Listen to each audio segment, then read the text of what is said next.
Title pass করলে আলেম বলে না, দাওরা হাদিস শেষ করলে আলেম বলে না।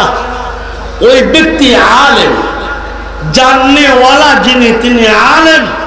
তবে ওকে আলেম বলা হবে যে ইলম অনুপাতে আমল করে, যে আমলটা হালালিয়াত রাস্তায় চলে, জানের বিনিময়ে জান দিতে প্রস্তুত, নবী দিতে প্রস্তুত নয়, ওরাই হলেন আলেম। এই দরবার সঙ্গে আছেন ওসমান খান মুসাফিরি রহমতুল্লাহ আলাইহি। এই দরবারের সঙ্গে আছেন ওনার আব্বা হুজুর কিবলা রহমতুল্লাহ আলাইহি। এই দরবারের সঙ্গে আছে শাহজালাল ইয়ামানি রহমতুল্লাহ আলাইহি। এই দরবারের সঙ্গে নাসিরুল হক মাসুম সাহেবের সঙ্গে আছেন নাসিরউদ্দিন সিপাহী সাহেব রহমতুল্লাহ আলাইহি। ওদের গাড়ির বহর যেখানে, নাসিরুল হক মাসুম সাহেবের গাড়ির বহর সেখানে। ওসমান খান মুসাফিরি রহমতুল্লাহ আলাইহির ফায়দার তাওয়াজ্জুর মাধ্যমে, ফায়দার বারাকাতের মাধ্যমে আজকের বেলায়েত পান্ডকের এই খেলার মাঠ বেহেশতের বাগানে আল্লাহ সাজাই দিয়েছেন। কোন আলেমা হয় আলেম হও, আয় মুতাআল্লিমান, আয় না হয় আলেমের ছাত্র হও। ঠিক না বলেই বলেন। এখন আপনাদেরকে প্রশ্ন করি, আলেমকে জবাব দিবেন। টাইটেল পাস করলে আলেম বলে না,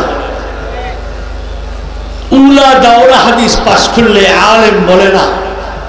দলিল আমার কাছে। টাইটেল পাস করলে আলেম বলে না, দাওরা হাদিস শেষ করলে আলেম বলে না। ওই ব্যক্তি আলেম, জাননেওয়ালা যিনি তিনি আলেম। তবে ওকে আলেম বলা হবে যে ইলম অনুপাতে আমল করে, যে আমলটা হালালিয়াত রাস্তায় চলে, জানের বিনিময়ে জান দিতে প্রস্তুত, নবী দিতে প্রস্তুত নয়, ওরাই হলেন আলেম। আর এর ভিতরে ইলমে লাদুনি, ইলমে আসরা, ইলমে আতাই, ইলমে শরিয়া, ইলমে তরিকা, ইলমে হাকিকা, ইলমে মারফা, 4 প্রকারের ইলম এই দরবারে শুয়ে আছেন নাসিরউদ্দিন সিপাহী সালার বংশধর নাসিরুল হক মাসুম সাহেব রহমতুল্লাহ আলাইহি, যিনি হাজার হাজার মানুষের মাথায় রসুল মার্কা টুপি দিয়েছেন, যিনি নিদাড়িওয়ালাকে দাড়ি দিয়েছেন, যিনি জীবনে কখনো কোনো মুরিদকে ধমক দিয়ে কথা বলেন নাই, মিদনিক, যার চরিত্র ছিল রাসূলুল্লাহর চরিত্রের সঙ্গে মিলিত, সাহাবায়ে কেরামের সঙ্গে মিলিত। ঠিক না বলেই বলুন না। সেই নাসিরুল হক মাসুম সাহেব রহমতুল্লাহ আলাইহি, এটা আমার কথা বলছি।